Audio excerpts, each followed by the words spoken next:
हमारे प्यारे देश इंडिया में आज के समय सबको बिजनेस करना है, क्योंकि बिजनेस करना आज के समय किसी की मजबूरी है तो किसी का ड्रीम प्लान। बट बिजनेस तो हर कोई कर लेता है, लेकिन उस बिजनेस को ब्रांड हर कोई नहीं बना पाता। इसलिए इस वीडियो में आपको ऐसी चीज बताऊंगा जिसको ना जानने की वजह से कंपनीज ब्रांड नहीं बन पाती। मेरे 5 साल के करियर में मैंने जितना ब्रांड के बारे में स्टडी करा है वो सब बताऊंगा, और वो भी बहुत ईजी और सिंपल वे में। बस आपको थोड़ा सा फोकस करना है और शायद नेक्स्ट ब्रांड आपकी होगी। इस वीडियो को देखो।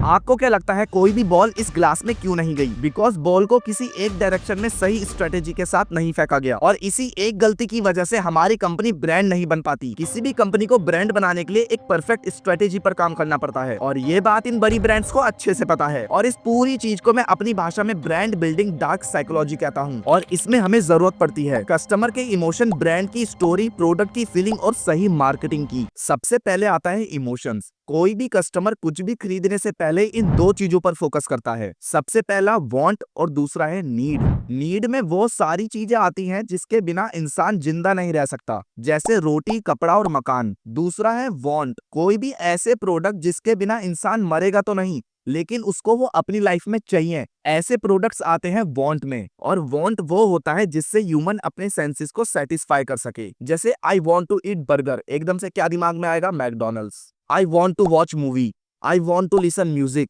ये सब क्या है? ये सब है वॉन्ट, जिसके बिना आदमी मरेगा नहीं, लेकिन उसको वो चाहिए। अगर आप ह्यूमन नीड पर फोकस करते हो तो आपको शायद हार्डली 1 या 2 ब्रांड देखने के लिए मिलेगी। मुझे एक भी नहीं मिली, इसलिए मैंने क्वेश्चन मार्क लगा रखा है। लेकिन अगर आपको वांट पर ब्रांड्स देखनी है तो आपको बहुत सारी ब्रांड्स मिल जाएंगी। और अगर आपको कोई ब्रांड बनानी है तो आपको ह्यूमन वांट्स पर फोकस करना पड़ेगा। लेकिन सबसे बड़ा क्वेश्चन अब आता है कि वांट में ब्रांड्स कैसे क्रिएट करें। कोई भी बड़ी ब्रांड इन दो चीजों पर फोकस करती है, कस्टमर सेंसेस और दूसरा कस्टमर इमोशंस। देखो, सबसे पहले सेंसेस को समझते हैं। हमारे 5 तरीके के सेंसेस होते हैं: देखना, सुनना, स्मेल करना, टेस्ट करना और किसी भी चीज को टच करना। इन सेंसेस को अच्छे से समझने के लिए मैं आपको अपने दोस्त की एक रियल स्टोरी सुनाता हूँ। मेरा एक दोस्त अपने एक दोस्त के साथ मर्सिडीज के शोरूम में गया था, क्योंकि मेरे दोस्त के दोस्त को मर्सिडीज की एक कार लेनी थी। और आप हैरान हो जाओगे जानकर, जिस दोस्त को कार लेनी थी, सेल्समैन ने उसको तो मर्सिडीज की टेस्ट ड्राइव दी ही, साथ में जिसे वो कार लेनी भी नहीं थी उसे भी टेस्ट ड्राइव दी। इस टेस्ट ड्राइव का असर ये हुआ, मेरे दोस्त ने मर्सिडीज की उस कार को अपना ड्रीम बना लिया, और फिर 2 साल बाद उस कार को खरीद भी लिया। जब उससे पूछा कि भाई तूने ये कार क्यों ली, तब उसने बताया कि मैंने जब से इस कार की टेस्ट ड्राइव ली है वो फीलिंग मेरे दिमाग से गई ही नहीं, और फिर मैंने भी इस कार को परचेज कर लिया। इस रियल स्टोरी से सीखने वाली बात है, ये बड़ी ब्रांड्स जानबूझकर अपने प्रोडक्ट को टच एंड फील करवाने के लिए कस्टमर को दे देती हैं, ताकि कस्टमर उस प्रोडक्ट की प्रीमियमनेस और कंफर्ट को फील करे, और कस्टमर के ब्रेन में उस प्रोडक्ट को लेकर एक मेमोरी बन जाए। इस बात से कोई फर्क नहीं पड़ता कि कस्टमर उस टाइम परचेज करेगा या नहीं, बट आपकी ब्रांड का नाम और प्रोडक्ट कस्टमर के ब्रेन में छप जाएगा। अब आते हैं इमोशंस पर।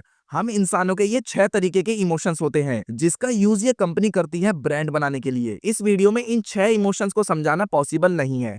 अगर आप कहोगे तो मैं एक अलग से वीडियो बना दूंगा जिसमें इन 6 इमोशंस को मैं अच्छे से ब्रीफ में समझाऊंगा। अभी के लिए मैं आपको एक इमोशन समझा देता हूं जो कि मेरा पर्सनल फेवरेट है, वो है फियर। इसका ज्यादातर यूज मेडिकल फील्ड में करा जाता है, लेकिन आजकल नॉर्मल कंपनीज भी इसका यूज करने लग गई हैं। इस फियर इमोशन को हम एक बहुत अच्छे नाम से जानते हैं, जिसका नाम है फियर ऑफ मिसिंग आउट। और इसी एक इमोशन की वजह से आईफोन की सेल 10x हो चुकी है। इस पूरे कंसेप्ट को एक एग्जांपल से समझते हैं। सपोज करो आप 5 दोस्त हो और 4 के पास आईफोन है। कुछ समय बाद आपको अपने आप लगने लग जाएगा कि मेरी लाइफ से आईफोन मिसिंग है, और उस आईफोन को परचेस करने के लिए या तो आप घर पे जिद करोगे या फिर आप पैसे कमाने की कोशिश करोगे। और अब यहीं पर पूरा गेम चेंज हो चुका है। सिर्फ एक इमोशन को टारगेट करके एक आईफोन सेल हो गया, और ऐसे ही इमोशंस को यूज करके आईफोन करोड़ों की सेल करता है। अच्छा, सेंसेस और इमोशंस तो आपको अच्छे से समझ आ गया होगा। अब नेक्स्ट स्टेप आता है स्टोरी। किसी भी ब्रांड को दूसरी ब्रांड से अलग बनाने के लिए ब्रांड के पीछे की स्टोरी काम करती है, और इसका सबसे बेस्ट एग्जांपल है फूल कंपनी। इस ब्रांड के पीछे की स्टोरी बहुत ज्यादा अच्छी है, जिसको जानने के बाद आप भी अपनी ब्रांड के लिए एक स्टोरी बना सकते हो। इनके मैक्सिमम प्रोडक्ट्स अगरबत्ती और टेम्पल प्रोडक्ट्स हैं। इनके ब्रांड की स्टोरी आप इनकी वेबसाइट पे भी पढ़ सकते हो। हो, लेकिन मैं आपको शॉर्ट में यहाँ पर समझा देता हूँ। अंकित अग्रवाल जो कि फूल कंपनी के फाउंडर हैं, उनसे मिलने उनका एक दोस्त कानपुर आया और वो दोनों गंगा नदी के घाट पर बैठकर गंगा नदी को पॉल्यूटेड होते हुए देख रहे थे। बहुत सारे लोग फूलों को गंगा नदी में फेंक रहे थे और फूलों में लेड, एर्सेनिक और कैडमियम जैसे 3 हार्मफुल केमिकल्स होते हैं जो गंगा नदी को टॉक्सिक कर रहे थे। और तभी अंकित अग्रवाल को आइडिया आया फूल कंपनी का, जिसमें ये वेस्ट फूलों को रिसाइकल करके इको फ्रेंडली अगरबत्ती बनाते हैं। और इसी एक स्टोरी की वजह से इनका बहुत बड़ा फायदा हुआ। एनवायरमेंट की केयर करने वाले लोग इनसे ऑटोमेटिक कनेक्ट होने लगे और इसी एक स्टोरी की वजह से इन्होंने अपने कॉम्पिटिटर को अपने से अलग कर दिया। और सबसे बड़ा फायदा हुआ इन्हें इजी मार्केटिंग में। इसी तरह अगर आपको अपनी खुद की ब्रांड बनानी है तो आपकी ब्रांड के पीछे एक बहुत बड़ी और लोगों से कनेक्ट होने वाली स्टोरी होनी चाहिए, ताकि लोग जान पाए कि आपकी ब्रांड मार्केट में क्यों एग्जिस्ट करती है। अब आते हैं फीलिंग पर। जितना छोटा ये टॉपिक है उतना ही बड़ा रोल प्ले करती है आपकी ब्रांड मेकिंग में। हमें कभी भी अपनी ब्रांड के अंदर कोई भी प्रोडक्ट नहीं बेचना, हमें एक फीलिंग बेचनी है जो हमारे प्रोडक्ट को यूज करके आए। जैसे रोलेक्स कभी भी वॉचेस नहीं बेचता, वो रॉयल स्टेटस बेचता है। एप्पल कोई प्रोडक्ट नहीं बेचता, वो इनोवेशन बेचता है। नाइकी कभी भी शूज नहीं बेचता, वो मोटिवेशन बेचता है। रेड बुल कभी भी ड्रिंक नहीं बेचता, वो एनर्जी बेचता है। इन सबको अगर आप ध्यान से देखोगे तो ये एक ब्रांड है, लेकिन ये प्रोडक्ट पे ना फोकस करके एक फीलिंग पे फोकस कर रहे हैं जो उनके प्रोडक्ट को यूज करने के बाद आएगी। ऐसे ही आपको भी अपने प्रोडक्ट के अंदर एक फीलिंग ऐड करनी है। और लास्ट आता है मार्केटिंग। वैसे तो मार्केटिंग एक बहुत बड़ा टॉपिक है जिसमें हम 10-20 वीडियो आराम से क्रिएट कर सकते हैं, लेकिन इस वीडियो में मैं आपको एकदम शॉर्ट में समझाऊंगा कि ब्रांड्स आखिरकार मार्केटिंग कैसे करती हैं। कोई भी नॉर्मल कंपनी मेटा एड्स और गूगल एड्स चलाने के बाद सोचती है कि प्रोडक्ट सेल हो जाएगा, और जनरली ऐसा नहीं होता है। लेकिन ब्रांड्स मेटा एड्स और गूगल एड्स पर तो फोकस करते ही हैं, लेकिन वो कभी भी सेल पर फोकस नहीं करते, वो करते हैं अवेयरनेस पे फोकस। इसको अगर मैं एक एग्जांपल से समझाऊं तो रोलेक्स का नाम सब जानते हैं, लेकिन ऐसा जरूरी नहीं है कि आपने रोलेक्स की वॉच को यूज करा होगा या फिर अपने आंखों से उस रोलेक्स की वॉच को देखा होगा, लेकिन तब भी आपको रोलेक्स ब्रांड के बारे में पता है। और यही है अवेयरनेस, ब्रांड की अवेयरनेस। भले ही आपकी ब्रांड का प्रोडक्ट कोई परचेस करे या ना करे, लेकिन आपकी ब्रांड की अवेयरनेस सबको होनी चाहिए, और वो अवेयरनेस आती है सही अवेयरनेस मार्केटिंग से। एक बार आपकी ब्रांड का नाम हो जाए तो प्रोडक्ट ऑटोमेटिक सेल होने लग जाएगा। कमेंट में जरूर बताना कि आपको क्या चीज समझ में नहीं आई, उसको नेक्स्ट वीडियो में कवर करने की कोशिश करेंगे। नेक्स्ट वीडियो के लिए सब्सक्राइब कर लो, क्योंकि मैं आपको वो सिखाऊंगा जो यूट्यूब पर कोई नहीं सिखाएगा। तो thanks for watching, next video में मिलते हैं।